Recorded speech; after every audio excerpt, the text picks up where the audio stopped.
নমস্কার বন্ধুরা, আজকে তোমাদের সাথে আমি শেয়ার করব একটা সহজ দারুণ রেসিপি, পেঁয়াজ পোস্ত। চলো আর দেরি না করে রেসিপিটি শুরু করি। এখানে আমি দুটো পেঁয়াজ কুচি করে কেটে নিয়েছি আর নিয়েছি কয়েকটা কাঁচা লঙ্কা। 1.5 চামচ মতো পোস্ত আমি পাটায় বেটে নিয়েছি। এবার গ্যাস অন করে কড়াই বসিয়ে কড়াইতে আমি 1.5 চামচ পরিমাণে সর্ষের তেল দিয়ে দিলাম। তারপর ওর মধ্যে আগে থেকে চিড়ে রেখেছিলাম 4টা কাঁচা লঙ্কা দিয়ে দিলাম আর পেঁয়াজ কুচিগুলো দিয়ে দিলাম। পেঁয়াজ কুচিগুলো দেওয়ার পর ওর মধ্যে আমি দিয়ে দিলাম স্বাদ অনুযায়ী নুন। এবার গ্যাসের ফ্লেম মিডিয়ামে রেখে পেঁয়াজ কুচি আর লঙ্কাগুলো লাল করে ভেজে নেব।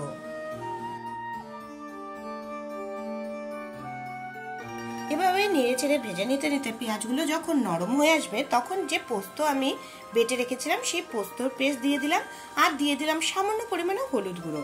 তোমরা চাইলে হলুদটাকে অ্যাভয়েড করতে পারো।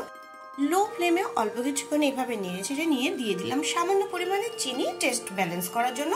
বন্ধুরা, তোমরা চাইলে চিনিটাকে অ্যাভয়েডও করতে পারো। এবার চিনি দেওয়ার পর হালকা একটু নেড়ে চেড়ে নিয়ে গ্যাসের ফ্লেম অফ করে দিলাম।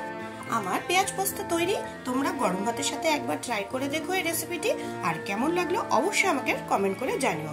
ভিডিওটি ভালো লেগে থাকলে অবশ্যই ফ্রেন্ডস ফ্যামিলির মাঝখানে শেয়ার করে দিও, আর নতুন বন্ধুরা আমার চ্যানেলটিকে সাবস্ক্রাইব করে দিও। পাশে বেল আইকনটিকে ক্লিক করতে কিন্তু একদম ভুলো না। সবাই খুব ভালো থেকো বন্ধুরা, দেখা হবে আবার নেক্সট ভিডিওতে।